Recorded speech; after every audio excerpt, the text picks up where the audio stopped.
Namaskar. In Odia, there is a saying that goes, Duhita dui kulo kuhita. A girl is auspicious and fortunate for both the kula that she is born into, as well as the kula she gets married into. This is not a scholarly hymn, rather, it's a colloquial idiom originating and popular among the common people. This shows the profound maturity and deep understanding about the significance of a girl, child, or woman. Today is International Women's Day. I'm Babita Patnaik, hosting proudly today's show with my guest, Preeta Rout. Welcome to Sheila Ventures. Namaskar. Thank you, Babita. Namaskar. Let's discuss the various perspectives about how women had an equal and much revered place in the society and the psyche of people of Odisha through different time periods. This is quite contrary to the common notion of women being oppressed in Indian society, whether inequality of education, child marriage, parda, and norms for widowhood. My first question to you is, in literature, women are often portrayed as weaker sex, oppressed in society. From your research work, what did you find about the women in Odia society? Yeah, that is a great question, Babita. First of all, thank you for having me here on this International Women's Day special. It's doubly special because we both are women and we are talking about women empowerment, the Nari Shakti, and that too in the context of our home state, our birthplace, Odisha. So, your question was, what did I find in my research in all these years about how really Odisha society was, or what was the status of women, or how were women treated in Odisha during all the different ages and time periods. Well, I was myself very surprised when I found out a few unknown facts which were unknown to me and unknown to many of my contemporaries also, which are not so well known facts. For example, there was a story about Princess Hemamala I heard from a Sinhalese friend from Sri Lanka, that they had no, they have there is a tooth relic, the temple of tooth relic of Buddha, uh, which uh, which is specially connected to Odisha because the tooth relic was brought to Singhala by a princess of Odisha. Her name was Hemamala, and she was the princess of Dantapuri, that is currently the Puri of Kalinga kingdom. And she was asked by her father Guhasiva to carry the tooth relic safely to Singhala because there were invaders who were coming to destroy that. So she took this very difficult journey through, a really difficult terrains and other challenges, and went to Singhala carrying the tooth relic hidden inside her kesha, her hair. So, and that tooth relic was enshrined in a temple there, which is still there in Kandy, Sri Lanka, and her paintings are the paintings depicting her journey are still there. So that was one thing which I found very surprising, that all those centuries ago, a princess so brave taking this journey. So later on, I also found pictures of sculptures in the Khandagiri Udaygiri caves. The caves are very close to where I was born in Bhubaneswar. I had been to Khandagiri Udaygiri but had never actually paid attention to those sculptures before. And while reading an article, I noticed this photographs of the sculptures. One of these sculptures had shows a duel between a man and a woman. It's an armed, fight, a duel with swords and all. So it's so amazing to see a sculpture of a society where a man and woman could fight a duel in the second century BCE.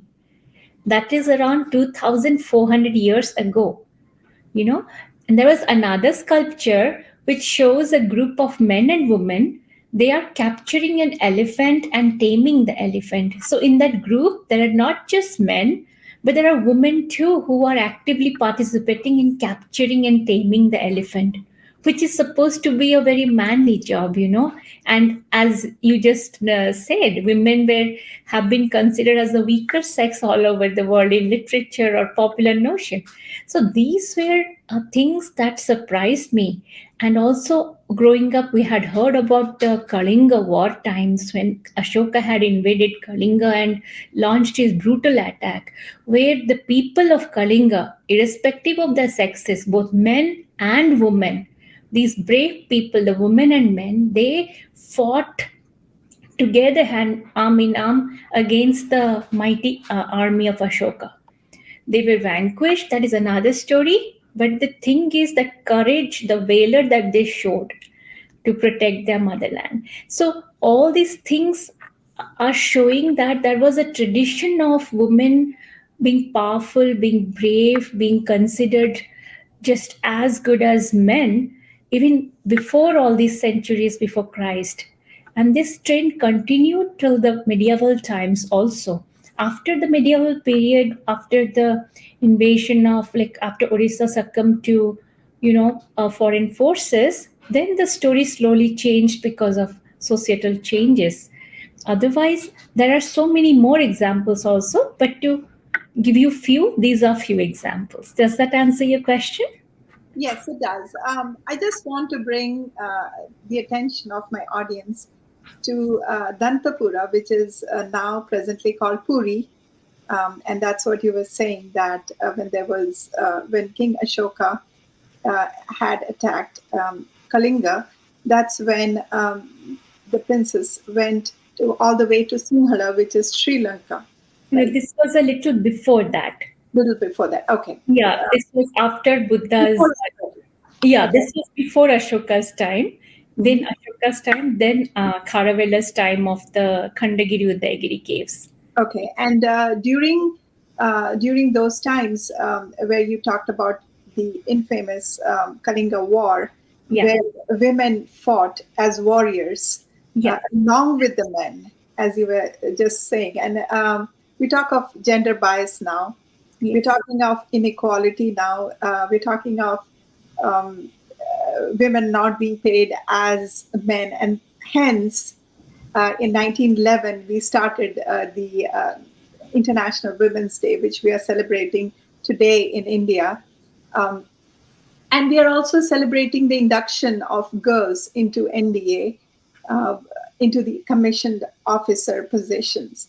So, over the period of thousands of years, like about 1,000, 2,000 years, what happened? And I'm just curious to know the how did we recede as opposed to going forward? What are your views on that? How did we yeah, come from such a revered society where, as you said, there are a lot of epigraphical evidences, as you just pointed out? yeah.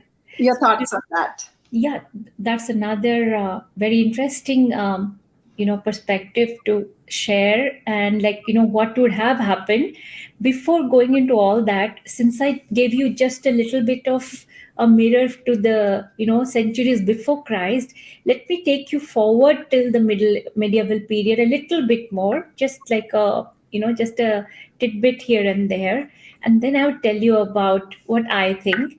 So after after the first millennium started, even then this tradition of women being treated as equals, not any lesser or greater than the counterpart in the society, the trend continued. If a girl wanted to study scriptures, she was free to study scriptures. If she wanted to learn art, music, or any fine art or performing arts, that she was free to do. Also, if a girl wanted to learn martial arts or military training, it was her choice. So it was not a question of a boy had to do a boy's task as we think now, boys or girls have their own specific tasks. It was never that. A a man could even pursue artistic, or nowadays whatever is called a feminine pursuit, as well as a girl could pursue whatever she wanted. So, keeping that tradition on, you could see a lot of female scholars, female artists, female warriors, and everything. There have been dynasties in India, in Odisha. These royal houses. There is this one specific royal house, the house of Bhaumakaras, the dynasty of the Bhaumakaras, which actually literally, we talk about this phrase called breaking the glass ceiling, right? So until now, in many fields, women have not yet achieved that breaking the glass ceiling phenomena. But in the Bhaumakaras time, it is the 8th, 9th century AD times, there were at least 8 queens who ruled in that entire dynasty. Out of all the rulers, 8 of them were queens. And those queens were not just the daughters of the previous king, like if a king didn't have any son, then the daughter would be queen, usually. But in this case, the daughter in law, or even an aunt, or mother-in-law, somebody related to them in their family after the ruler's demise, if somebody else was as efficient in administration and taking care of the kingdom, they were given a choice and the responsibility. And out of them, a stellar example is Tribhuvan Mahadevi, the Queen Tribhuvan Mahadevi, whose fame had reached even ancient Persia. The ancient Persian historians have written, really great things about the Rania. They have mentioned her as the Rania, who had the greatest elephant force in the entire India. And she's had a standing military of 300,000 soldiers, in which even women served as warriors. So, and she had a great prosperous kingdom. She was a benevolent ruler with less taxes, and she was great with all the different faiths and religions around. So this is just one example how there was, like, women had the choice of doing, taking care of the entire kingdom. Similarly, there were other things going ahead, going forth. There were scholars. There were, if you see our temple walls, you would see the society of that time portrayed in the temple walls, like women portrayed in all their glory. There is no inhibition while showing a woman. Like, a woman is not somebody who is coy, or in parda, or hidden behind her man or something like that. No, women were shown in as confident, beautiful beings, like playing the role of a mother, or a or a sweetheart, or a ruler, or an artist, anything. So all these things, if we see our temples, we see the courageous, the bold women of those times. If it was a restrictive society, do you think they would have portrayed women from all classes in such glory? They wouldn't have, right? So, this is how our society had progressed till almost 14th, 15th century. The Odishan temple building reached its zenith till, Narasimha Deva's time, Konark, and a little after that. Then after that, it slowly started dwindling, temple building and all. When does temple building happen? Or when do all these um, beautifications and things dedicated to art and culture, when does it happen? Whenever a kingdom is exactly, a kingdom is prosperous, or a kingdom, it has a strong ruler, or happy people, everything is going good, then art and craft and everything else also flourishes. Nourishes. I have to make a statement here. Mm. When I went and saw Konark this time, Mhm. there Mhm. was a sculpture where there was this lady with a nice purse, Yeah. and then she also had a very nice footwear, which my guide kind of brought my attention to that, which usually when you go as a tourist, you basically look around, but then Yes. the finer details. And exactly, this is what he was talking about. There was so much of richness, and there was so much of prosperity back Yeah. then. And temples were one of those proofs of all our prosperity, and how women, the pastures, basically the pasture, they Yes. stood with beauty and elegance, and there was nothing to hide. They're very proud of their bodies. They were very proud of how they stood, and as you said, they stood by the men. It wasn't something where where the pasture showed any kind of subjugation. It was more of a, Exactly.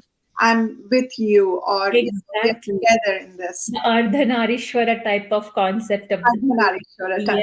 Yeah, the Shiva to the Shakti to the Shiva. Exactly. Yes. So you touched a really good point there. Yes, that actually shows how our society treated both men and women. It was not just for women, but of course, women have always been revered in our society because the tradition of worshipping goddesses as mother goddesses has always been there since time immemorial, and it is not just in Odisha.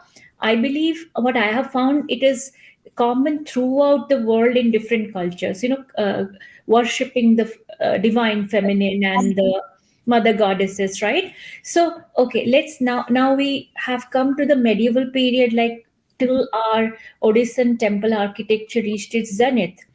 But what happened after that? All these greatly skilled sculptors, all these greatly skilled artisans, architects, builders, what happened to them? Why is there no more temple building after 15th century, 16th century, 17th century? Because all of a sudden did some asteroid come and get struck in Odisha and it just wiped out all these skilled people? No, it could not have happened like that. Like, but something must have happened which stopped all this activity. Now, we just discussed, right? Unless an economy or a kingdom is stable, is in good hands, is is enjoying a prosperous time where people don't have to worry about other things, such activities can happen, especially things in art, craft, architecture, sculpture. These things happen only when everything else is stable. But imagine, in today's context, a place which is ravaged by war or some famine or some natural disaster or an unstable government, also. Do you think in those places people have art, craft, or sculptures or anything else as a priority? No. So, mainly, slowly, what would have happened, what I believe is, and even people have written about it also, after the rulers, like it is not just Konark actually. Even after that, the Gajapatis during Kapilendra Deva's time, and even after him, there was still temple building and all going on. But by 16th century and all these our greatest, our strongest rulers, those periods were over. Whoever were succeeding them, they were little weaker maybe, or they were like other multi-pronged approaches, of attacks from the neighboring areas where Islamic rulers were there, like the Bengal Sultanate, where the Afghan Bengal rulers were there, and from the Deccan. So again and again, there were wars and attacks, and uh, even with all these things, slowly the entire region of Odisha became unstable economically and prosperity wise. When invasion occurs and other takeover occurs, earlier what used to happen, whoever was the king, they used to continue and even patronize. Like if a Bodha king became the king, that Bodha king or queen also patronized Shaiva or Shakta or Jaina things, or there was some cohesiveness there. But when a completely different type of belief system came, Yeah. who actually just they were like not focusing on such type of activities, and with them a lot of their beliefs also came, the restrictiveness towards, what is the role of women in society. It's not just us, but if we find it's a trend, if you see the trend, you'll see that women were kept a little, in covers, in parda, and women were not considered as equal citizens. So this might have influenced the thinking in a way. And also the current society, already the society had societal, classes and strata. In that, we cannot guarantee that every time everyone will be a really good person. So some people might have had corrupt thoughts where they wanted, something for their own benefit, to make things as such that, men are more powerful, women should be having a, different work. We don't know what would have happened. There are So, so many factors which would have uh, so multifactorial reasons, yes, maybe. the Maybe. conquest, the All of a influence. sudden, this prudery about, cover people up, or, things completely changing, your perspective completely changing, then women taking completely a back seat where they're not given education, or kept covered, or treated as second rate citizens, and, not having a say in matter. In a certain period of 300, 400 years, things completely changed from such a progressive society to Yes. all these, oppressed, these pockets of things happening, which is unfortunate. But I feel, even in the presence of all that, there was some basic understanding in the Odia psyche, at least even in the Indian psyche, maybe, that, as you said, the duhita duikula kuhita. If this is still continuing, this thought, then there might be some basic understanding in an Odia psyche that a girl child is actually, very auspicious or something, like, otherwise they would not continue this idiom, it's a proverb. So, like, a girl child who is auspicious both for her parents' home and also, In laws home. Yes. yeah. So, Um, my next question. Um, Bharat was the nation for various religions and faiths, as we just discussed. There has been predominantly many Shakti Peeths in yes, Odisha. yes. Throughout the nation, actually, we pray the divine feminine, Mhm. which has been prevalent all over India. So, was there anything different in Odisha, or did we follow the same? Uh, you know, You mean the Shakti Peethas? Only about the Shakti Peethas? yeah, and praying the divine feminine. The concept of praying the divine feminine, which is, was there anything different in Odisha, or was it similar? The concepts was much similar. Okay. Again, this will be a little abstract answer. Like, again, we cannot 100% say that it was exactly same or different.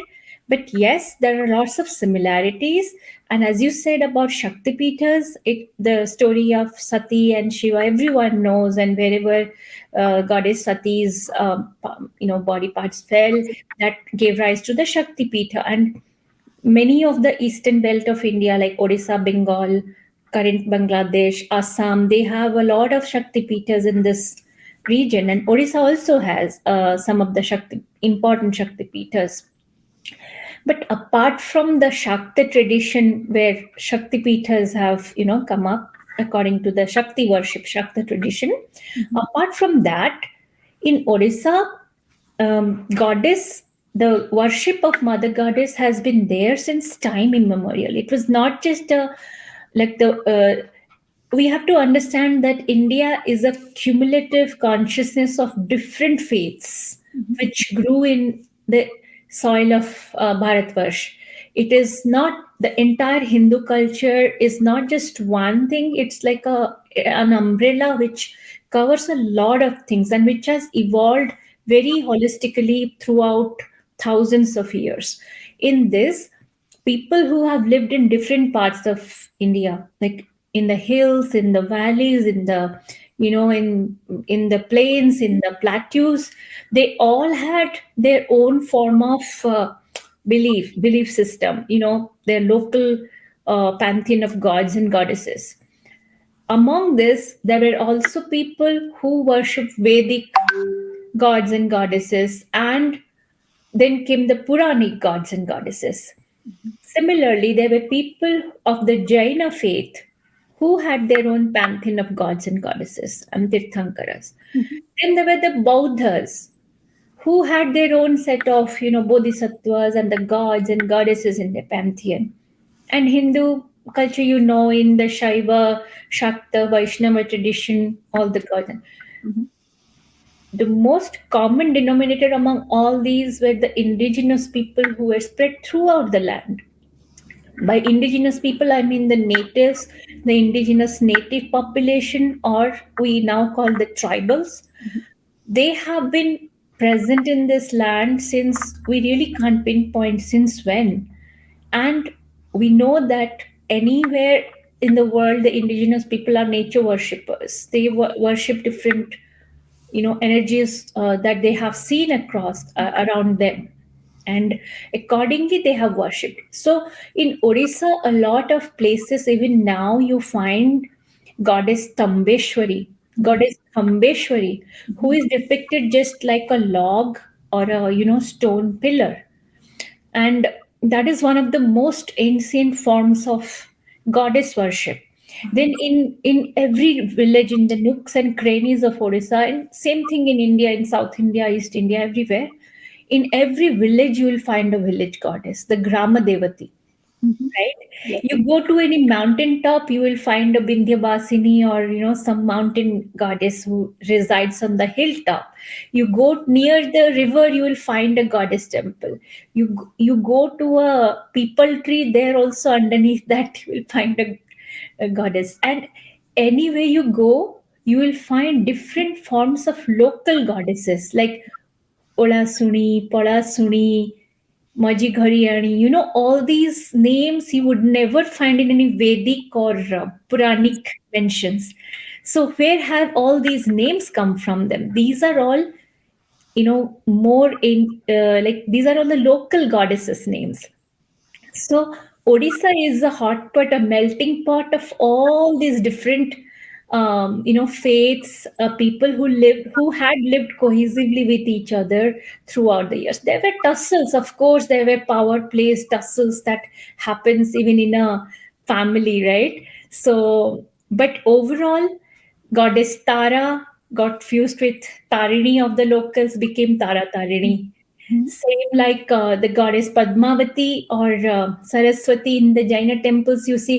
Yes, you see Gajalakshmi motifs in Jaina temples. You also find them in Hindu temples.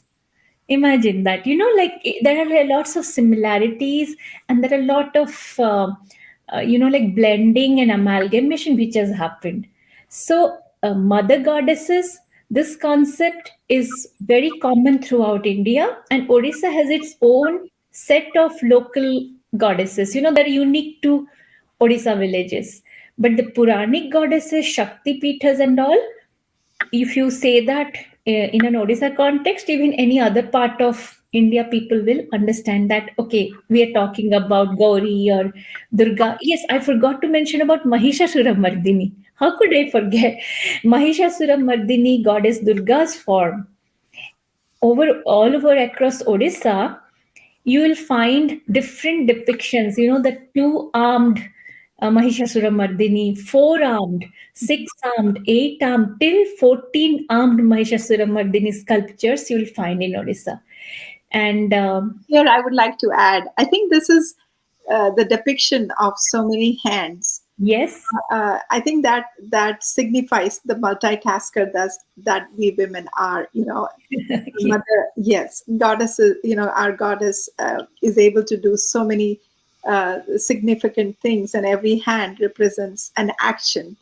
So yes, I feel that's the depiction of an action that I take away when I see Ma Durga, at this age when I see that and I feel like, okay, this is why she has that many hands. Yes. You are so right about it. We always thought our moms or grandmoms to be, so enigmatic, charismatic. Like, how can they do all this stuff?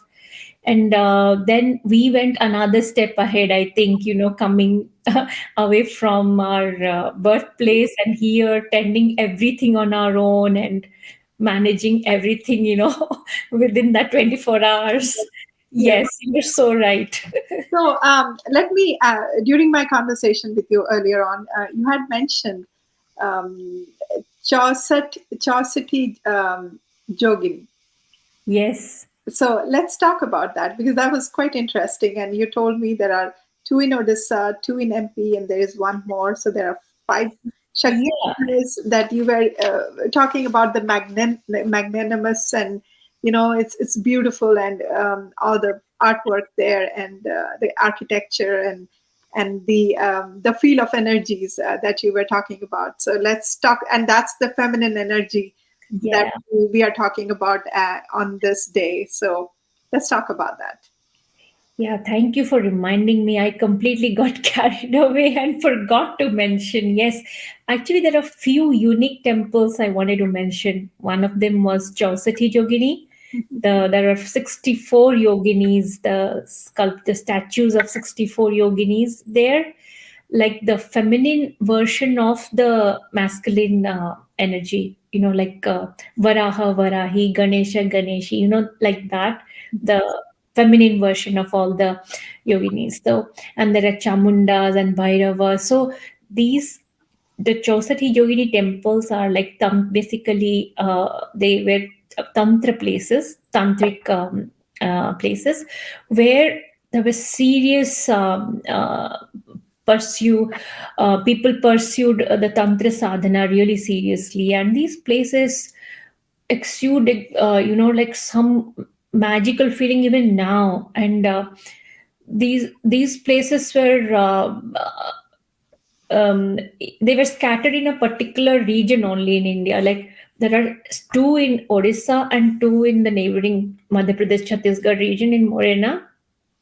And some of you might know that, like it was more popular recently, this concept that the Parliament building in New Delhi, when it was designed, the British architect, he was highly influenced by the Chausati Yogini temple architecture, which we saw in Morena. Now, Morena architecture and the Chausati Yogini in Ranipur Jharial, which is near Balangir in Odisha, it's very similar. Like those temples are like open air temples. It's like a circular structure. It's completely open on top. It feels as if there is a passage. It's like an open, like a channel where you could Energy connect flow. to the divine forces through that. And so all these Chausati Yogini temples are built like that, circular and in the open in the center. Uh, Ranipur Jharial is a bigger structure, and the Hirapur one near Bhubaneswar is a little smaller one. But they are really beautiful places. You must visit next time when you go to Odisha. I shall. There are two more unique temples which are dedicated to goddesses. Both of them are in Bhubaneswar. One is the Vaitala temple. Vaitala temple is dedicated to goddess Chamunda. It is shaped like the hull of a ship, and it was commissioned by a queen. The queen I had mentioned a little while ago, Queen Tribhuvan Mahadevi. She had commissioned the building of this temple because she was a worshipper of the goddess, and she called herself as Parama Vaishnavi. And another temple is the Chitrakarini temple. It is one of its kind in the world because it's the only temple dedicated to goddess Chitrakarini, uh, who is a form of goddess Saraswati. This temple is near Lingaraj temple. Yeah. So Um, we talked basically about all the temples. I think you mentioned Tarini, Tara Tarini, yeah. Mangala. Mhm. And you also talked about the names. We had talked about Tara and Paramita, the names Pragya, which was one of the names that you said. It has actually come from both Buddhist. Yeah. the influence of Buddhism in Odisha, and that was quite interesting. You know how these affected us, and how we imbibed all these multiracial, multicultural influences. So tell me about the royalties, because you have a lot of knowledge about the queens and Nari Shakti. Basically, that's what we are talking about. So we just need to know about how we were ruled in Odisha. Yeah, if you just want to know about some of the most significant women rulers or royals who belong to royal families, the princesses and other royals who had some contribution to Odissan society, the first name we already discussed, Tribhuvan Mahadevi, and there were others in that lineage also, Dandi Mahadevi and so many more. Then there was a very special princess. Her name was Lakshminkara. Lakshminkara was the princess of Sambhala. Sambhala is a Sambhala kingdom in Odiyana. So Sambhala is nothing but present day Sambalpur. And the story of Princess Lakshminkara, who became one of the 84 Mahasiddhas who are part of the Vajrayana Buddhist tradition, the Tantric Buddhist tradition. So, if you see now in the Tibetan Buddhism and all, it's like the Vajrayana system of Buddhism. So, her brother, King Indrabhuti, who was the king of Sambhala, he was a Mahasiddha. He was the founder of Vajrayana. And Princess Lakshminkara, after she was married to a king in a nearby kingdom, she didn't want to pursue her royal life because she also saw some, like people suffering in the street, and just like, very akin to Gautam Buddha's Prince Sorry. Siddhartha story. Similar thing happened with her, and she gave up her royal life and she just led the life of a commoner in sadhana, and very austere sadhana she did, and she got siddhi and she became a mahasiddha, and she found this other path in tantric buddhism called as sahajayana. So the specialty of this princess who founded sahajayana, lakshminkara, is after this sahajayana buddhism started, vajrayana's form of sahajayana, a lot of women were her followers, and women of lower strata in the society. You know, that time there was a little, like even now there is social stratification, right? Rich and middle class and poor. So similarly, that time also society was governed by, richer or poorer, or people doing menial tasks and all, and people doing menial tasks in the lower sections of the society had little lesser chances than the higher to learn or to study or do other things. So many people from that section became her followers and attained siddhi also. They didn't become mahasiddhas, but so out of them there are a fable called, very popular in Odisha, is about the Satyabhoni legend. Satyabhoni, the seven sisters. It's not Saptamatrika. We should not confuse it with Saptamatrikas, which are part of the Shakti tradition. Shakti worship. These are the Satyabhoni. Among those names, there is like Nitte Dhobani, then Gyanade Maloni, Pitte Sauroni. There are like seven of these who were women of very normal or lower castes and all.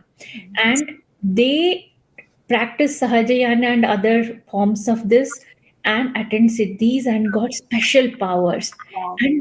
And Nitte Dhobani is a very significant name in Odisha history, one of these popular names, because it is said that Chudaganga Deva, you must have heard Chudaganga's name, right? Chudaganga Deva, who was one of the most illustrious of the Ganga, Eastern Gangas, Mhm.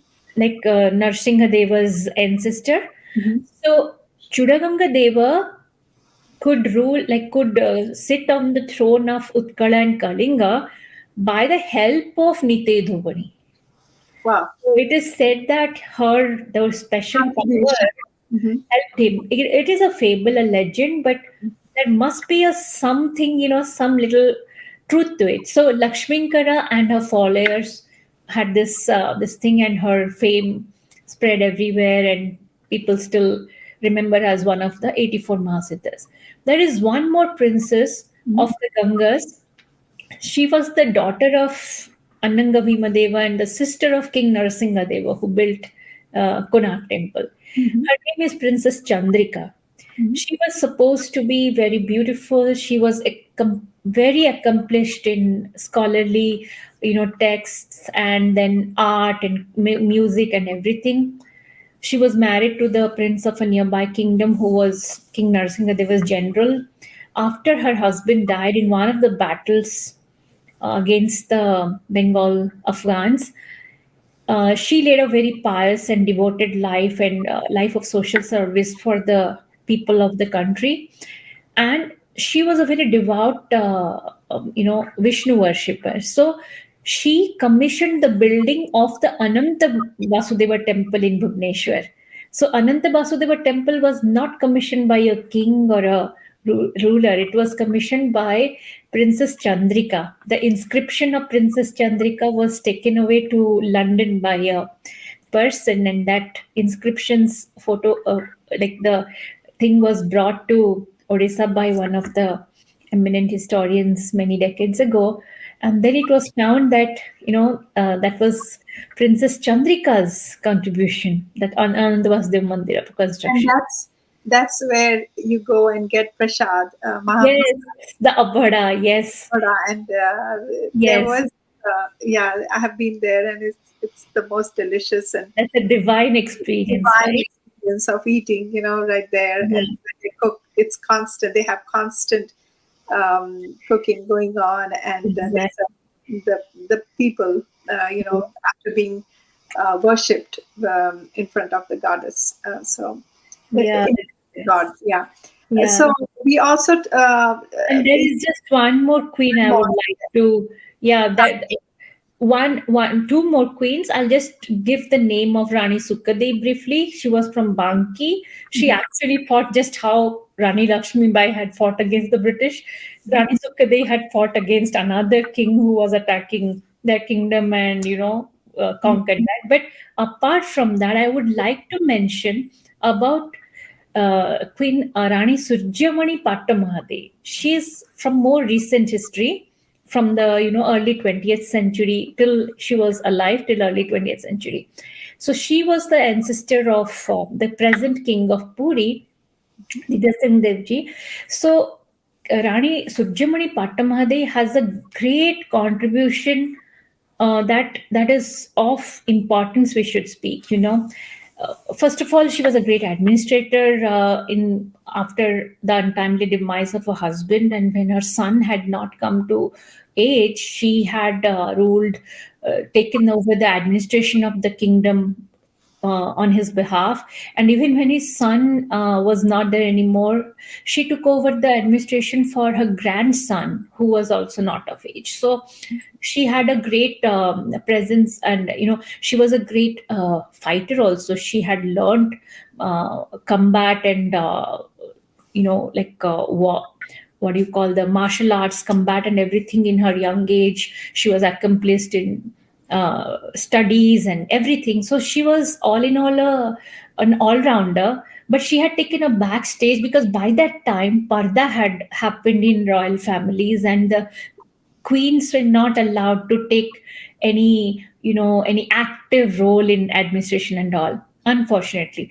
But in spite of that, being in the shadows, she managed the kingdom really well, the affairs. At that time, something very significant happened when she was managing the kingdom on her son or her grandson's behalf. what happened is the British, during the British Raj times, the British government wanted to take over the administration of Jagannath temple. Now this was something unheard of. Like, this was not permit, it was not, nobody can think that the administration of the Jagannath temple, he's the soul of Odisha, taken over by British Yeah, Raj would that's be, not acceptable. yeah, we cannot think of that, right? So Rani Suryamani Pattamahade, she said, no, this is not done, and she fought a legal battle against the Raj. And that in the legal battle, who represented her? Madhu Babu, Utkala Gaurava Madhusudan Das, So then that's fought on yes. her behalf, and he, as we all know, he was a force to reckon with. He fought the legal battle to the best of his acumen, and finally, Rani Surjamani Patamahade's grit and her perseverance and her real interest and the passion into this case, they won. And the administration of the Jagannath temple was kept with the body of whoever takes care of that temple, didn't go to the Britishers. Even one more thing had happened during that time, during the famine, when the famine happened, Nanka Durbhikya and all. Yes. After that, also there were big famines in Odisha, Durbhikya, Mhm. where people didn't get enough food to eat.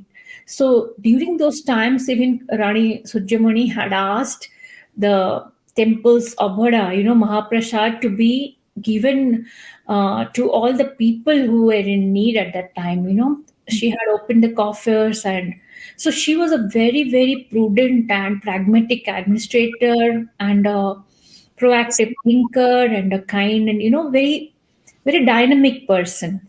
Yeah. Um, we talk about festivities. In Odisha, Bara Masara Tero Parba is Yes. something. In 12 months, we have 13 festivities, Yes. festivals. So one of them is Raja, and there Yes. is huge significance for Yes. Raja. So I would like you to talk a little bit in terms of how does that relate to uh, Mother Earth, and the significance, and how we people in Odisha celebrated that. That's um, such an important aspect of being a woman. Yeah. Uh, so kindly Who expound. would think, right? Who would think that a place which is thought of as one of the most backward states or something inconsequential, like we don't think that, but people don't even think twice about where is, even now people ask, where is Odisha? So to say yes, What that's is true. Odisha? Is it Bombay? Is it Calcutta? They'll ask everything, but where is Odisha? So, isn't it amazing that in such a place, since ages, there is such a forward thinking, such a beautiful festival which celebrates womanhood. Have Yes, you heard that? People think it as a taboo, even in Western world. Even now it's but now everyone talks about the taboo word, which I am also not saying, is about menstruation, or the periods, the cycle of a woman, where it is the fertility phase of a woman's life. So if you see, it's not just India, everywhere, apart from the modern times, everywhere this was considered a taboo subject. Nobody talked about it. yes, Childbirth, menstruation, who talked about it? No one. These are all private and feminine, things. concepts. So, Yes, yeah, brushed off under the carpet. But here is a state which celebrates Raja festival for 5 days. And what is Raja? The name itself means menstruation. That means the significance of the festival. It was that people believe, and they thought, it's not about thought, it is like the celebration of the fertility of Mother Earth. Like during these 5 days, um, Mother Earth has to rest. So there is no agricultural activities like plowing or any heavy activity to be done on the soil of Mother Earth, which might cause her pain.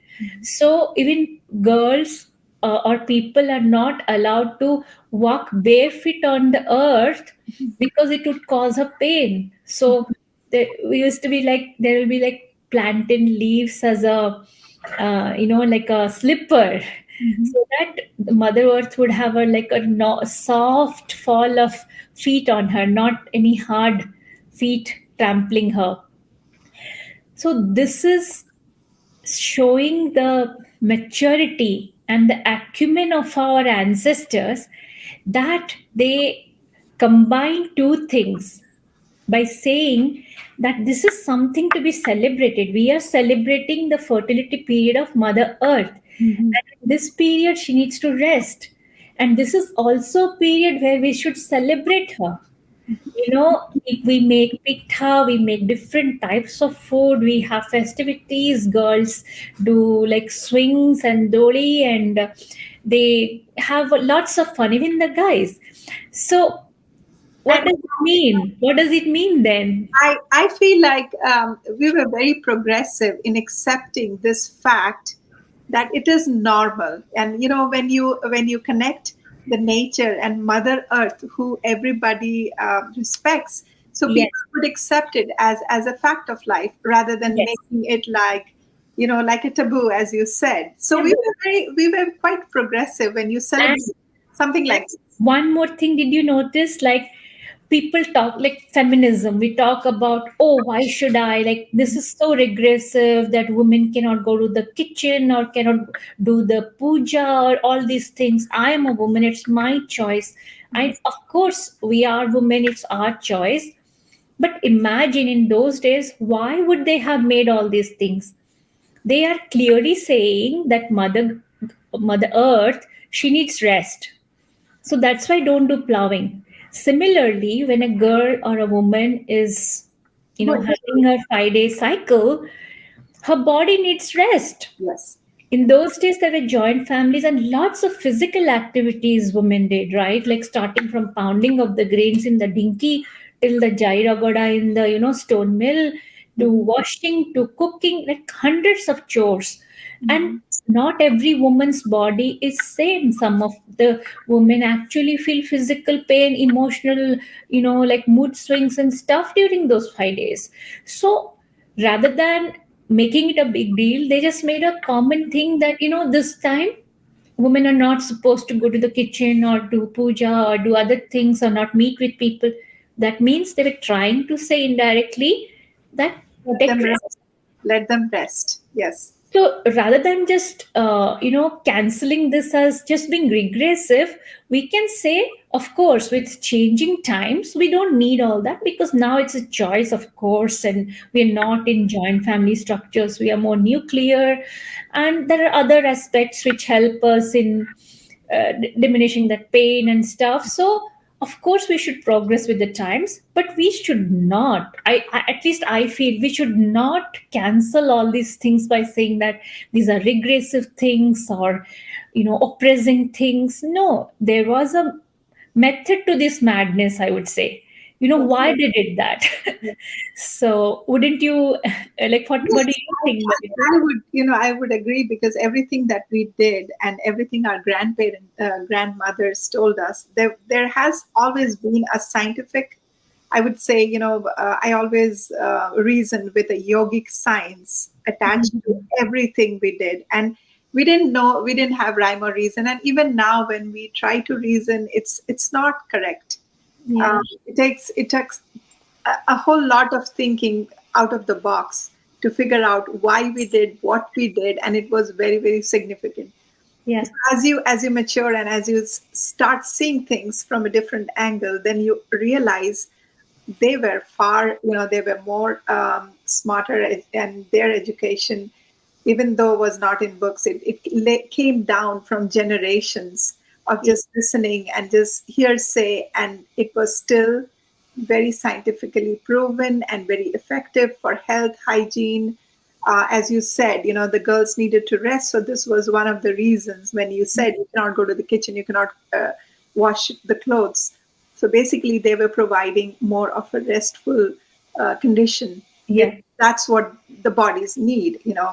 Yeah. So yes, that's very interesting topic, which most of the people are not very comfortable talking. So, Yeah. but we just needed to bring that out. That in Yeah. Odisha we celebrated Raja, and we Right. really celebrated a womanhood. So Yeah. I also pride. Yeah, I just heard you mention about books. Actually, something came to my mind now. It has to be mentioned here. It is something again non a lot of non Odias don't know. People outside Odisha don't know about this. Some of them might know. I'm sorry, like I should not generalize, but it's not a so well known thing. But as Odias, Odia women or like who are married, do you remember the Manavasa Guruvara Yes, Bahi, the yes, Lakshmi Purana by yes. Balaram Das? Mhm, That is another story which has a brilliant example of today's feminism. mhm, In the medieval period, it was written, mhm. where goddess Lakshmi chooses to leave because she thinks that her actions are judged wrongly. She did something correct, but it was just with very restrictive and oppressive type of glasses, where she thought that it's not okay to stay, and like she went and created her own home, and then when finally her family they realized their mistake, like they understood what they did wrong. You know the story, right? And we that's choosing the right thing for a woman. Yes. They had Yes. And even. at the end, Jagannath also says in the like that, Lakshmi, you have made an example for the entire, Yeah, women race. women I to remember that. Yes, stand up for yourself, to show that what you have decided to do is right, and that women are equal and women have the exact the right to choose, the right to decide, the right to do the right to their say own no. things. Yes. Yes. So that is one thing. Also, do you remember the very famous line in Jayadeva's Gita Govinda? In a society where already slowly women were renegated to a little in the background by medieval times, where Jayadeva lived in such a society, Mhm. he writes the lines Dehi Pada Pallava Mudaram. This means, like, where Krishna finally asks forgiveness to Radha by touching her feet. He could not write these lines. He was like, no, this cannot be. I cannot write this. How can Krishna, ask forgiveness by touching her feet or something? This is not right. He could not write it, and he went for a bath. And in his absence, Krishna himself is supposed to come and written and gone. And when he comes back from his bath, he sees it is written, It's and comes. he has that he is like, and that line in Jayadeva's Gita Govinda, written in the medieval times when a society was not that progressive as the society before them. Imagine if it was written and accepted and sung in the temples also. Like accepting this fact itself is a big thing, writing it down and making it immortal also. Yes. That's what I just wanted to point out. What in our literature also we find all these hidden things, like even we don't understand, but this all shows the presence of that seed of that idea still carrying on. Yeah. Um, let's come back to this century, and let's talk about some women who have been great influencers, and Yeah. especially in Odisha. Where to start? There are so many, actually, not so very well known, but yeah, we can talk about many of our dynamic women who did a lot of contribution into the freedom struggle of our country. The most notable names, of course, many of you know, are Rama Devi, Annapurna Chaudhary, Sarala Devi, and many more. There are so many countless names who actually took a lot of grit and courage to go out during the Satyagraha movement of Gandhiji, during the Lavana Satyagraha, the Salt Satyagraha. And even after India got her independence, many of them continued, actively working for social upliftment, or especially of the women, and education and other, basic amenities and other stuff. Similarly, in so many other fields, like let's say art and dance, music, there are many eminent names. For example, Sanjukta Panigrahi, Yes. who can Yeah. like she's a matchless Odissi dancer that we have been blessed with in the 20th century. Then there are so many Odissi dancers who have come, and there are musicians and artists and political leaders, social leaders, political leaders. In that, we had our woman chief minister in Nandini Satpathy. Nandini Sarpati, yeah, she was first woman chief minister. Yes, and like there are so many, right now, if you see, we have women in every field. There is representation of women in the administrative services, in banking, in military, in as women entrepreneurs, as artists, as you name it, like in corporate heads and engineers, doctors. I'm at a loss. I don't remember anymore. But Actually, I follow a lot of social influencers. yes, There are people who travel and they post the Insta, reels that you see. I've seen whole of Odisha from by these wonderful, young, vibrant yes, girls, boys and girls, of course, yes, who are so daring and.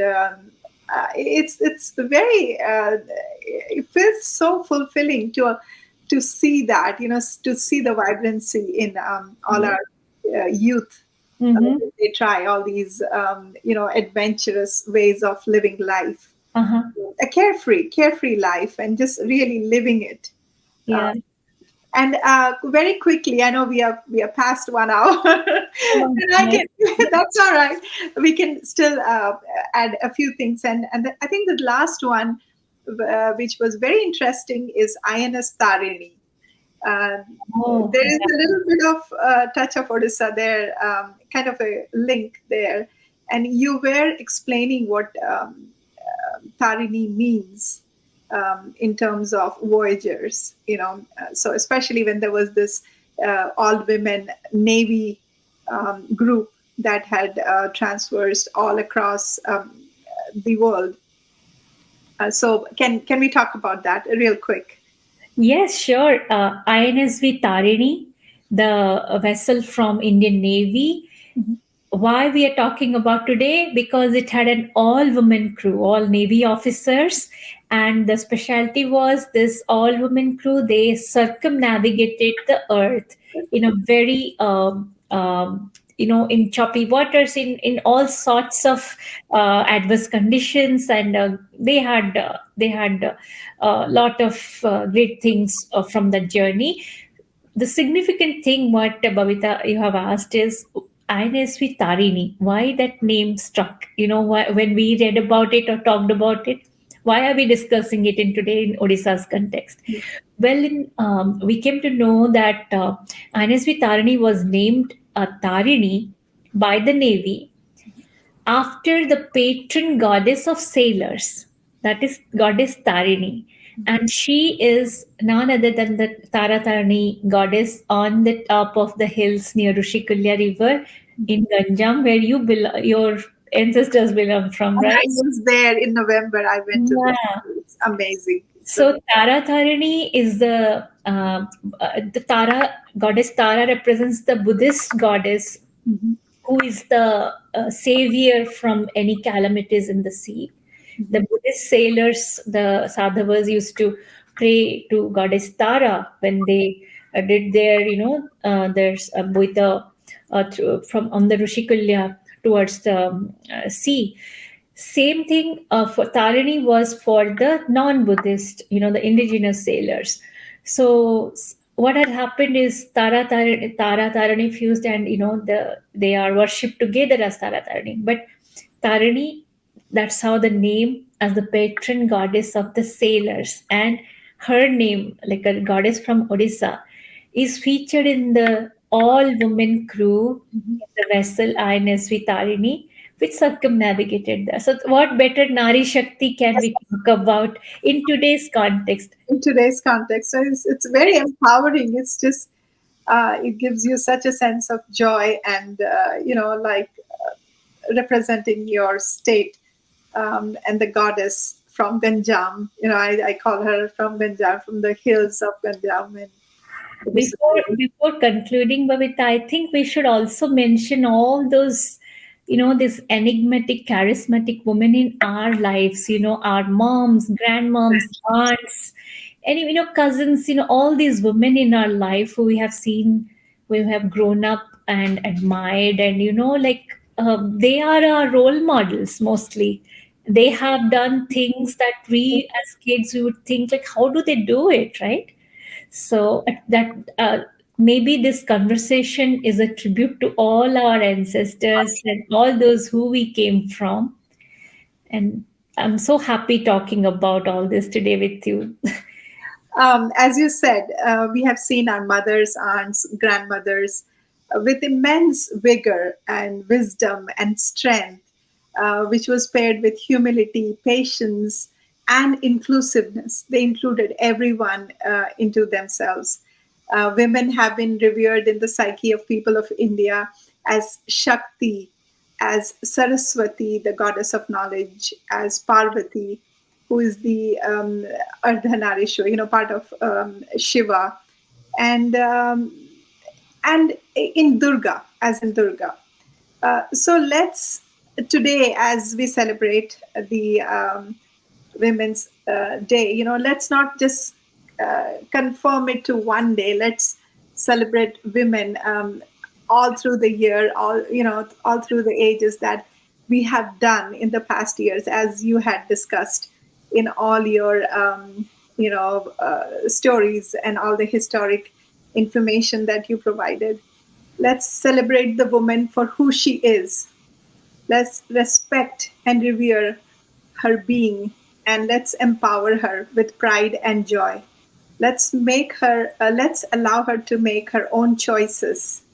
Let her live her life on her own terms, as you suggested that Lakshmi, Ma Lakshmi, she decided that she's going to leave and do whatever is right for her. Let's give all our daughters and all the women those choices. Allow her to make those choices, and as our women did with empowerment and dignity, um, let's live with joy and happiness. And thank you, Preeta Rout, for the insight. I encourage my viewers to follow her Instagram page, which is Global India, which I follow very diligently, where you can learn so many facts from her very tedious research work she does. And she puts so much stuff, and it's so easy for me. Instead of me reading books and books, I would just go through her pages, and I eagerly look forward to her new posts every time. I have been enriched so much from your post, and I thank you. Um, and I thank you for yet another very powerful discussion, which we had been talking about this for a while, and then I just called you yesterday, and we just decided upon that, and here we are in the middle of the night trying to talk about women, and I think that's who we are. We are very we are like water, as someone said. We are very fluid. We are transparent. We are powerful, yet we are kind and compassionate. We Um, are the storm that is right now raging outside my window. really, I cannot hear anything. We are the storm, we are the fire, we are the water, we are the wind, all the elements. We are all the five elements that makes us human. So let me thank you. You're the first guest in my show, and what a beautiful day to choose Yeah. um, to have our show, to begin our show, the very essence of my being as a woman. So I want to thank all the women all across the world, all the mothers, all the daughters, every relation, every role they play. And I thank you, Preeta, Thank you, Babita. Let's for all the information. let's just say two line before finishing. Ya Devi Sarvabhuteshu Matrurupena Sansita Namastasye Namaste. Namastasye Namastasye Namo. Thank you so much for having me, Thank Babita. you. It was a great experience and good luck on your street ventures. Thank you. Yeah, thank you for mentioning Global Odia. Thank you. Thank you. Pleasure is all mine. Thank you. Thank you.